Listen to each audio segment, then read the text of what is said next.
After the Sabbath, as the first day of the week was dawning, Mary Magdalene and the other Mary went to view the tomb. Suddenly there was a violent earthquake, because an angel of the Lord descended from heaven and approached the tomb. He rolled back the stone and was sitting on it. His appearance was like lightning, and his robe was as white as snow.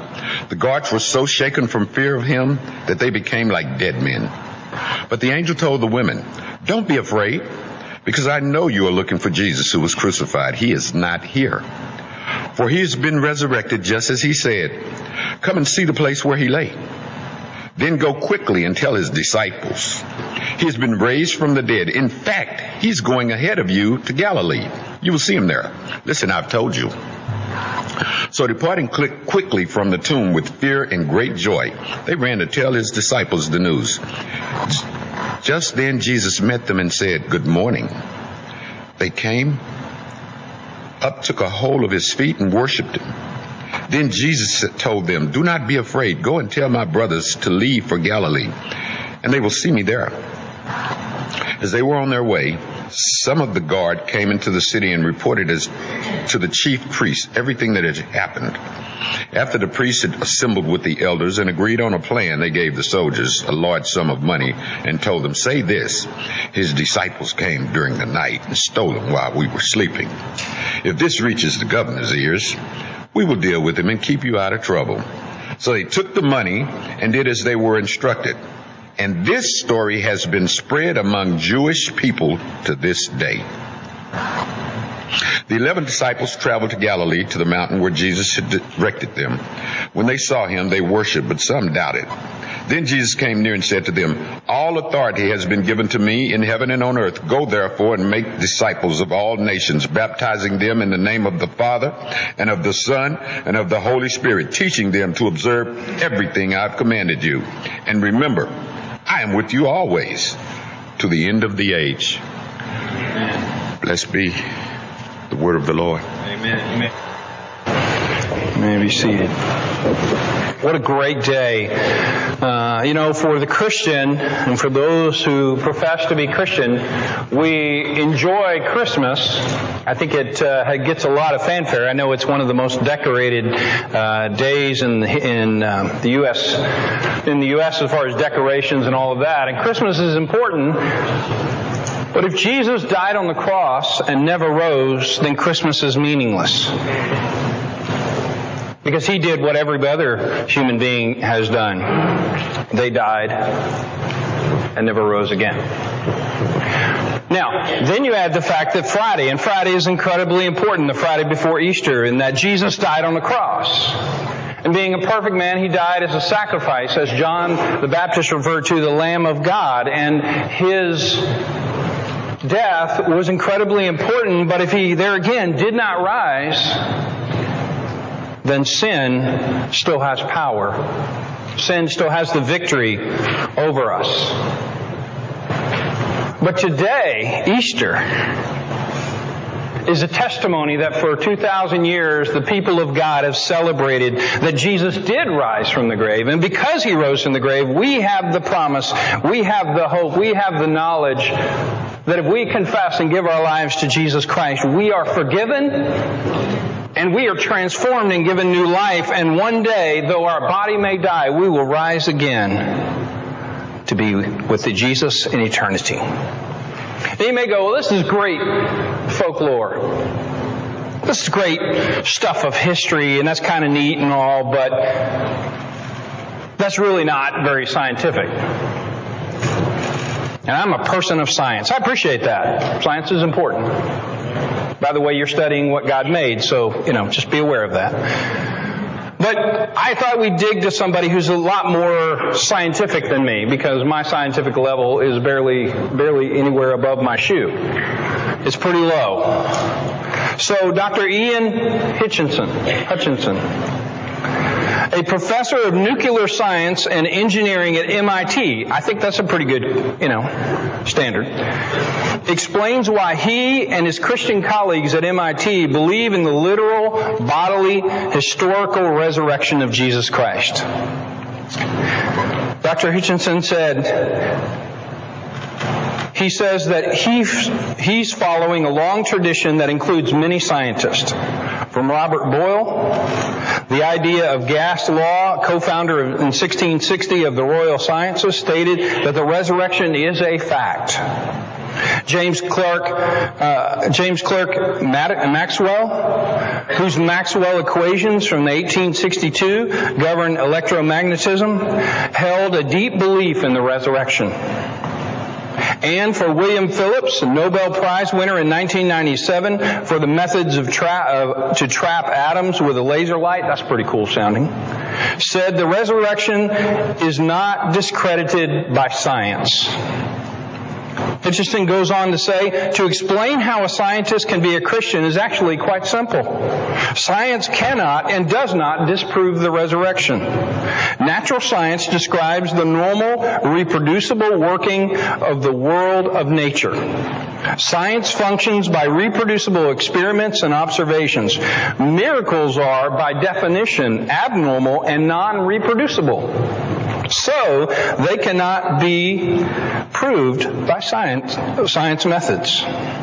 His point in all of that is to say that science has always had a foundation of Christianity, because the more we understand the Creator, the more we understand its creation.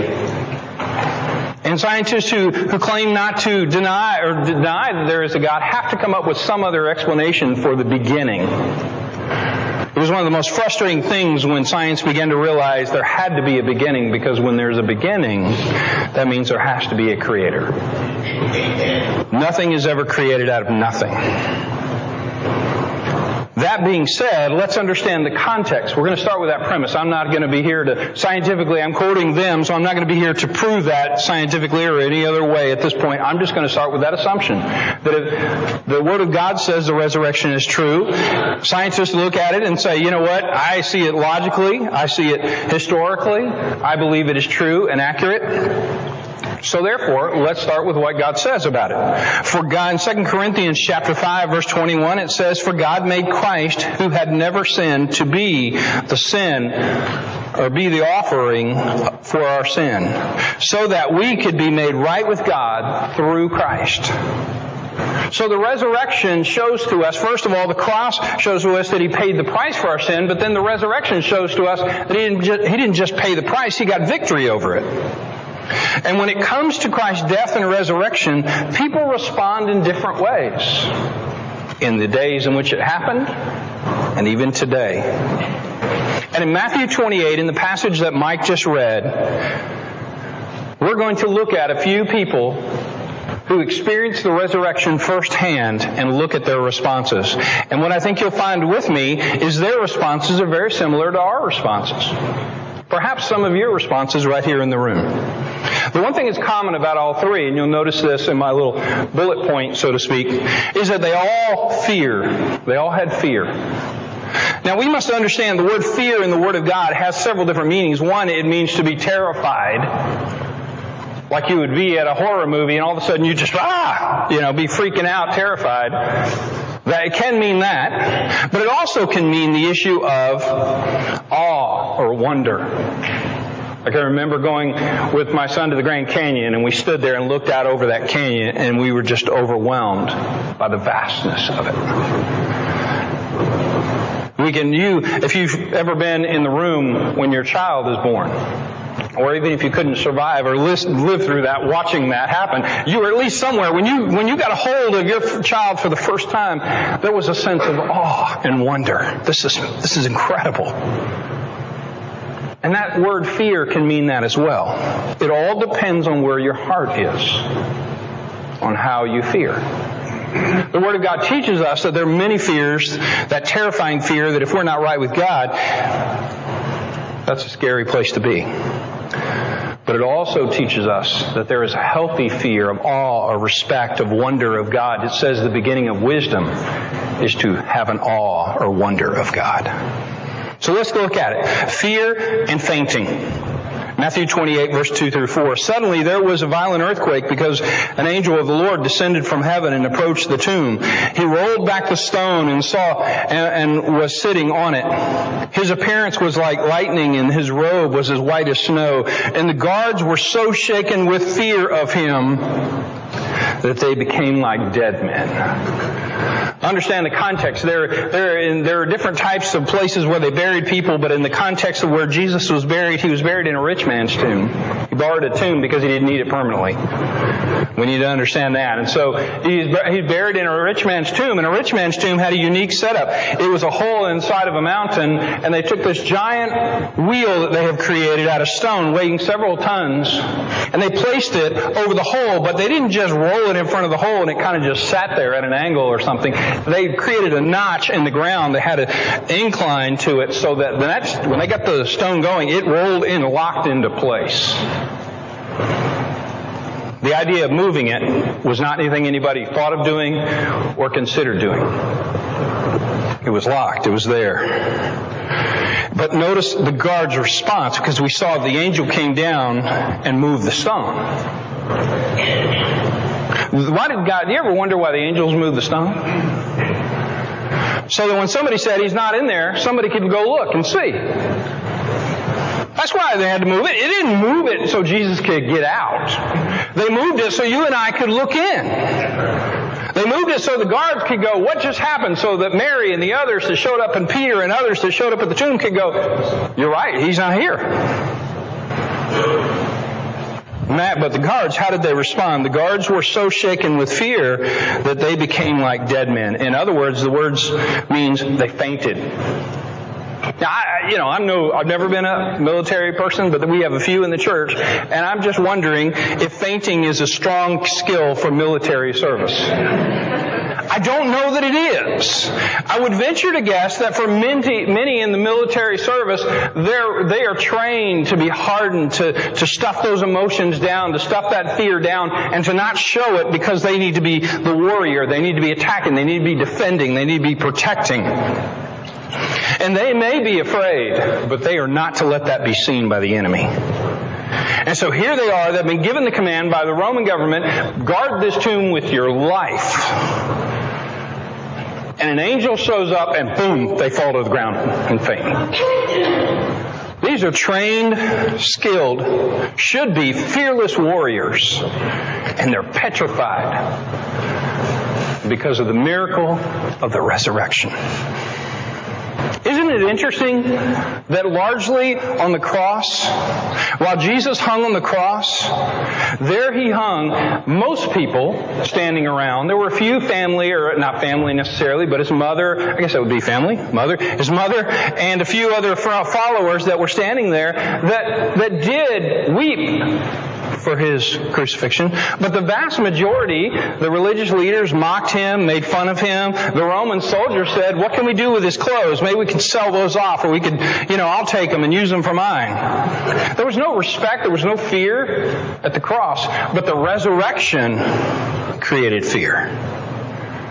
Because this changes who Jesus is. Up to then, he was just an average person. He was like some of the other prophets going around town, had some really nice teachings. That's pretty cool. That's nice. But wait a minute. This one said he would rise again, and he did. None of the others did that or have said that. And so they responded by fainting. You know what fainting helps me? When I thought of that and I looked at it, I said, what kind of response is fainting? I mean, it is a response. But it's primarily no response. I mean, they just dropped down and passed out, and there's very little response. Now, we do know that a little later on that some of the guards ran into town and told the story. But notice, if you look with me in Matthew 28, verse 11, it says that as the women were on their way, some of the guard came into the city. I'm going to take from that means that some of them did not. They saw the tomb being open. They saw it was empty. They passed out in terror and fear. When they woke up, they went, oh, okay, another day at work. I'm heading home. Think about it. What would you do at that moment? Now, I'm presupposing some few things here. I understand that, but bear with me. Here you've just seen a miraculous, spectacular event. And your response is, pass out, get up, and go home. What would cause a person to do that? Because here's what I want you to get. Today, perhaps some of you sitting in this room, You go, yeah, I know about that Jesus resurrection thing. But it has no effect on your life. You get up today, tomorrow, it doesn't matter. I mean, you came today to be nice because you got some family here, and we appreciate it, and your family appreciates it. But the truth is, the day-to-day activities of your life is very little affected by the resurrection of Jesus Christ. You see no value in that. What's the point? I think there's a couple reasons why we do that. And I'm just giving you, this is speculation I know on my part. One is we're just uninterested in the event. We're just uninterested in it. I mean, Jesus rose from the grave. Well, that sounds okay. Eggs. I'm grown up now. I no longer hunt Easter eggs. Candy. I like candy a little bit, but I'm going to pick out my own. Some of that stuff I don't care for. And, so I don't really need any free candy. I got a job now. I can work. I can buy my own stuff. I don't really need it. Let me see if I can kind of paint a picture for us here. How many of you do not know? Now, please don't raise your hand. Listen to my question carefully. How many of you do not know what happened this past Thursday? You do not know. Raise your hand with me. You do not know what happened this past Thursday in sports. I knew, see? Now keep your hands up, keep your hands up. Look around the room, everybody, that you do not know what happened. You do not know what happened this past week. Not means if you knew what happened in sports this past Thursday, put your hand down. If you do not know what happened this past week, keep your hand up. All right? How many of you that are, okay, you put your hands down. How many of you that know what happened this past Thursday, which was, who can tell me? Baseball. Opening day of baseball. Oh, somebody go, oh yeah, I know baseball. You see, we're finding out who the interested parties are right here. On that day in baseball, on this past Thursday, sad to say, it did not happen with the Rangers, but there was a phenomenal event that happened with a particular player. Does anybody, don't say what it is, but anybody know what that, well, everybody could think something different, because there was a number of great things that happened Thursday. But let me show you the one that I think was the most phenomenal. Yeah, Ian Happ hit 7 home runs in spring training, 5 of them leading off the game. I expect him to take a pretty healthy cut here if he gets a juicy-looking first pitch fastball from Urania. Urania to Happ, and a drive to right. Go, baby! What were you saying, J.D.? Yes, sir! Good! Oh, baby! Oh, my! That's unbelievable. All right. He hit the first pitch of the first game on opening day, a home run. That's pretty phenomenal. That does not happen every day. That doesn't even happen very often in opening season or opening day. It's a rare occurrence. But if you didn't know anything about that, you didn't even catch, you knew about baseball a little bit, but you didn't really catch it was opening day, that probably says that when it comes to baseball, you're kind of, I can take it or leave it. You're just not interested. And because of that, you're not interested. You didn't pay attention to what happened this past Thursday, and you missed this incredible event. I hate that it was the Cubs. I wish it had been the Rangers, but we'll take baseball wherever we can get it. But my point in that is to say that when it comes to the resurrection, some of you are just like the issue of baseball. You go, yeah, resurrection, I know what happens, but it's not that big a deal. And it's not that big a deal. It's the greatest miracle of eternity. The greatest miracle of all time. And your response to it is, well, I don't really have a response. I'm going to go to work. I'm going to go watch TV. I got to make sure that I find out, who survived The Voice. I got to figure out who's going to be on the next Survivor. I got to figure out, I got important things to deal with. And the resurrection, yeah, that's kind of cool, but I don't really care. That's one response. And just so you know and you understand that no response is a no response. It's saying no to God. If you say, I don't really care, it's not that big a deal, then you basically, in a sense, looked at God and said, no. You can talk about Jesus all you want, but if you have no response to the resurrection, your life is demonstrating no to God. Second, we don't see a need for it. I mean, hey, the other reason I don't make a big deal about the resurrection is I just don't see a need for it. I mean, I'm a good person. I'm nice to people. I'm fairly decent. And let's be honest, God is nice to everyone. I mean, He has to love everybody, so He is God. Well, let's make sure we understand God. See, sometimes we create our own little theology in our mind without looking and making sure it actually is true. You see, God says to us through 1 Peter, He says, be holy because I am holy. Now let's understand what holiness. Holiness means that you're perfect. You never, ever in the history of your being have done anything wrong, period, at all. You've never thought a thought that was wrong. You never had an attitude that was wrong. You never had a motivation that was wrong. You never had an action that was wrong. Nothing in you ever was wrong. Alright, let's try show of hands again. All those people that are holy. You sorry sinners, just like me, aren't you? We're all just a bunch of sorry sinners. But just to make sure that we understand that, God commanded us. That's a command. You, I, are to be holy. We're to be perfect. Whoa. Revelation 21, verse 27. Nothing evil, that would be nothing unholy, will be allowed to enter. Not anyone who practices shameful idolatry or, catch this one, dishonesty. Let me give you a shorter version for dishonesty. Lie. If you've ever lied, it doesn't matter that you meant well. Anything that is not truth is a lie. And if you've ever lied, you don't get into heaven. I don't get into heaven. Just to make sure that you think, well, this is just one time. No, earlier in that same chapter, he says this, cowards, unbelievers, that's people who don't believe in Jesus, the corrupt, murderers, the immoral, those who practice witchcraft, idol worshippers, and all liars. That's me. I have lied. Sometimes I had a really bad attitude, but I put on a happy face. And I said, sure, I'm fine. When inside I was mad as fire. Now the other side of that is there's times when I really had a good, wonderful feeling in my heart, and I got up here and I had a bad look on my face, and I apologize, and those things happen. But my point here is that we're all liars at some level.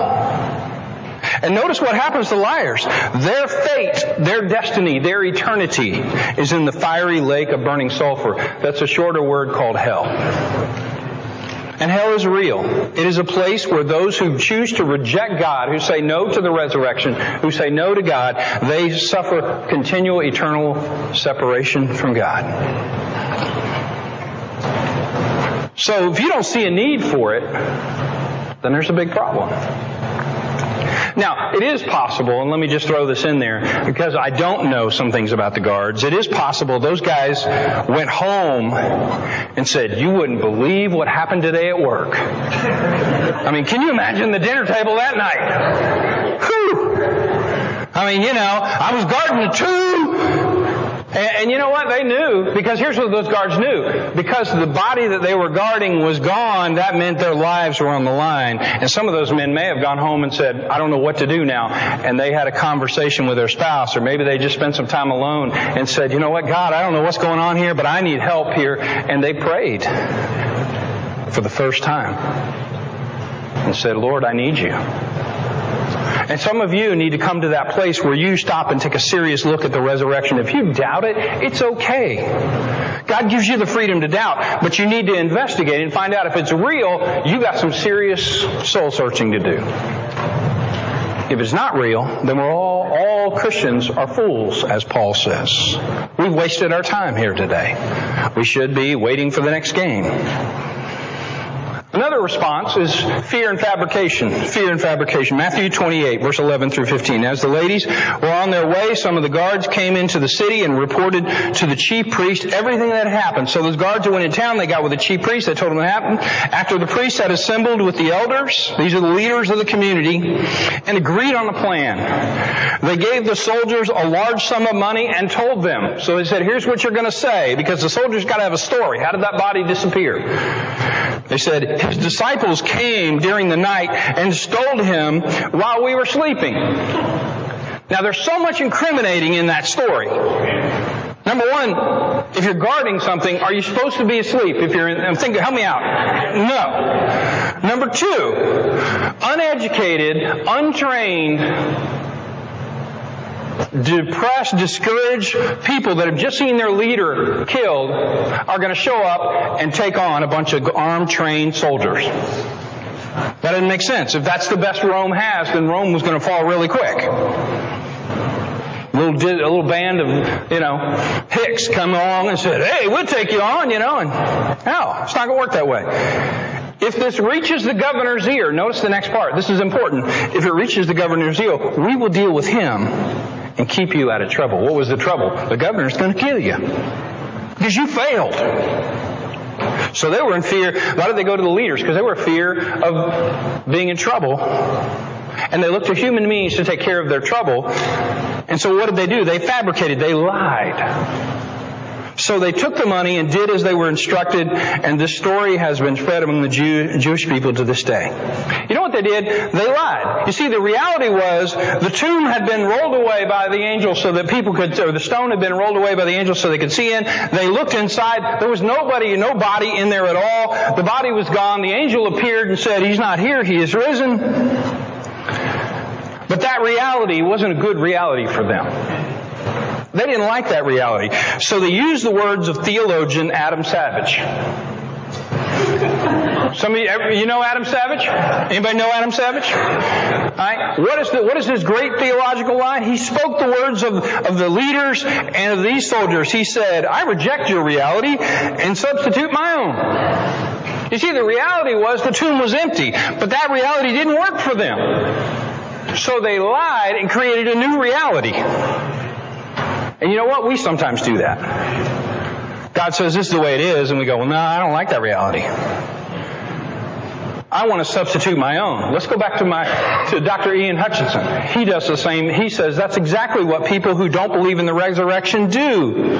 They substitute a reality for the truth. Their own reality for the true reality. He says today's widespread materialistic view that events contrary to the law of science just can't happen is a philosophical doctrine. He said this is a philosophy or a doctrine of scientists that don't believe in the resurrection. He says it is not a scientific fact. Contrary to increasingly popular opinion, science is not our only means of accessing truth. In the case of Jesus' resurrection, we must consider the historical evidence, and the historical evidence for the resurrection is as good as almost any event of ancient history. The extraordinary character of the event and its significance provide a unique context. But a bare presumption that science has shown the resurrection to be impossible is an intellectual cop-out. Science shows no such thing.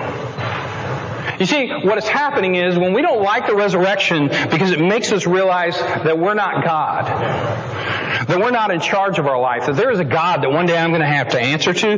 We don't like that. And so if we either submit to it and agree it's true, or we have to substitute our own reality and say it's not true. My scientific formula doesn't fit that mold.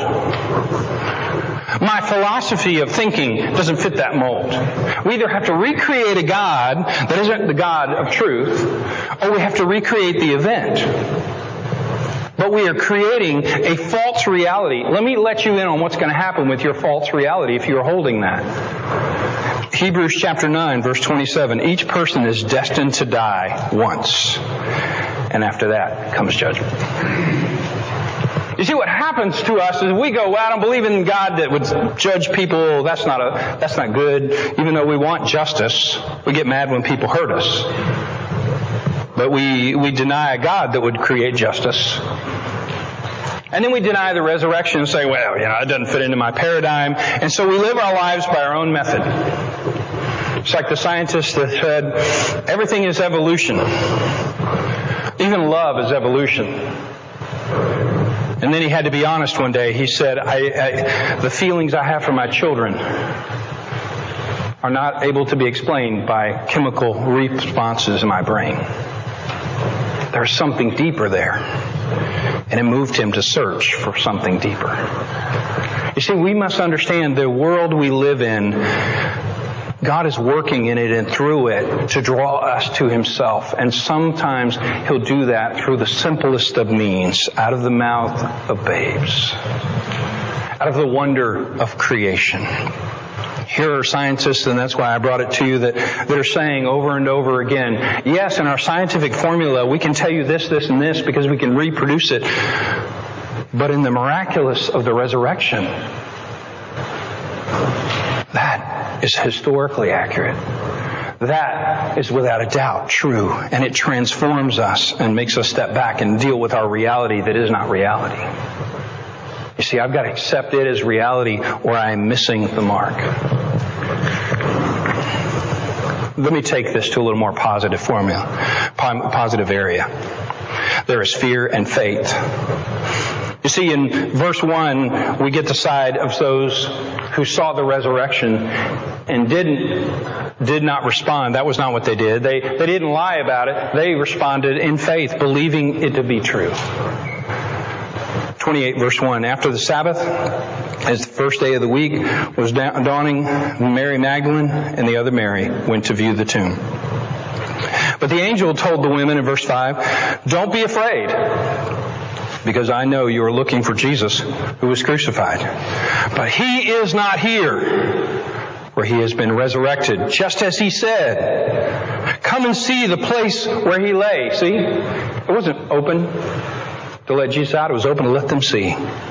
Then go and quickly tell His disciples He has been raised from the dead, and in fact He is going ahead of you to Galilee, and you will see Him there. Listen, I have told you. So departing quickly from the tomb with fear and with great joy, they ran to tell His disciples the news. Just then Jesus met them and said, good morning. Boy, what a morning that must have been.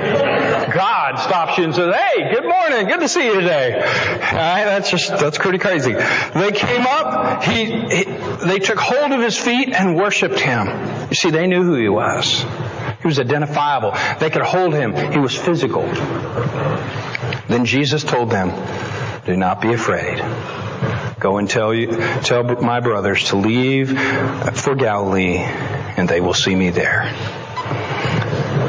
My first response to that, I don't know if this is any of you in the room, my first response to that, well, of course. I mean, they saw Him right there physically in front of them. Who wouldn't believe in that? Well, let's see, the guards didn't believe. You know, they saw Him there, they saw Him go in the tomb, boom, He's not there. They heard from an angel from heaven say, He's not there, He's risen. But here these ladies touched Him and said, well, of course. And I'd believe too if I could touch Him. Really, is that going to be your position? Let's look at what happens. John chapter 20, verse 24. One of the 12, Thomas, called Twin, was not with them when Jesus came. So the other disciples kept telling Him, we have seen the Lord. But He, this is Thomas, said to them, if I don't see the marks of the nails in His hands, and put my finger into the mark of the nails, and put my hand into His side, that's where they took a spear and punctured His skin, I will never believe. He says, if I can't physically touch Him, I will never believe. After 8 days, His disciples were indoors again, and Thomas was with them. By that time, the guy showed up. Even though the doors were locked, Jesus came and stood among them. He said, peace be to you. Why did He say that? Because wouldn't you be terrified if someone showed up in a locked room? And you didn't come through the door? Of course you'd be terrified. You'd be in fear.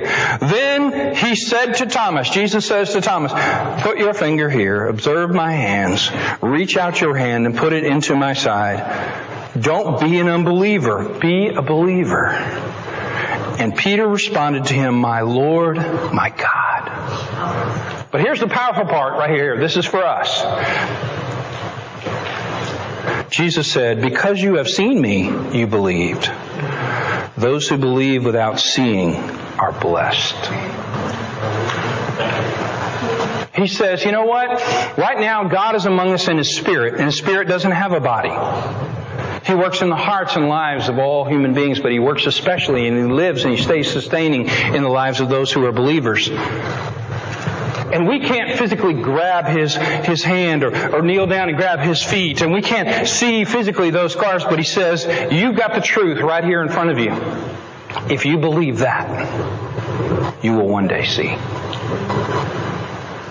You see, you and I have to decide how serious we are about this resurrection. Do we have the faith to believe? Romans 10, verses 8, 9, and 10 says, this is the message of faith that we proclaim. If you confess with your mouth Jesus is Lord, that says that God is my boss, that Jesus is in charge of my life, and believe in your heart that God raised Him from the dead, you will be saved. Saved from what? From judgment. With the heart one believes, resulting in righteousness, and with the mouth one confesses, resulting in salvation.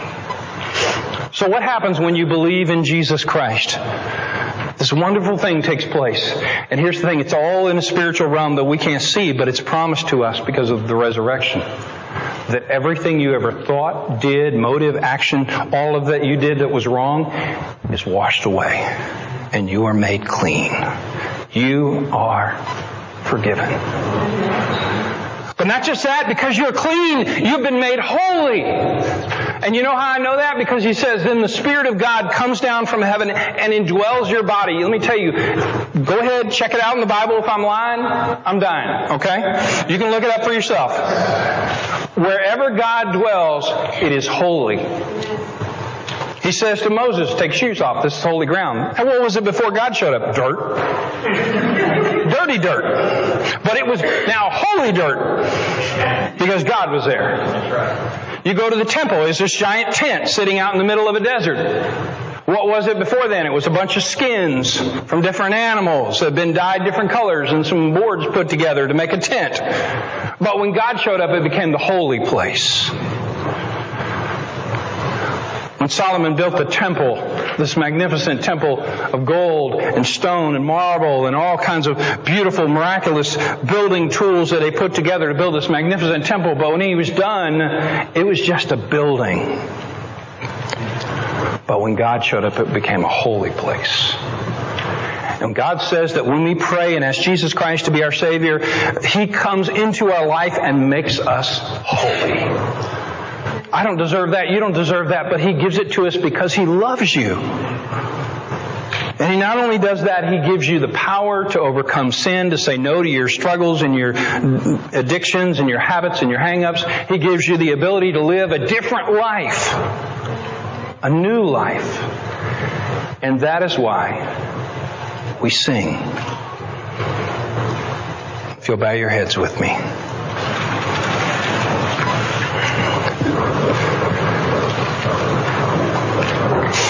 Our Father,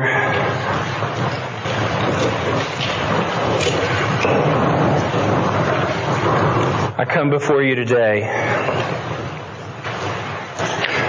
In these few moments, and it's hard to, Lord, I confess to you as one who you've called to do this. It's hard because I only have a few moments, Lord, to describe something that is eternal, that is beyond my comprehension at times.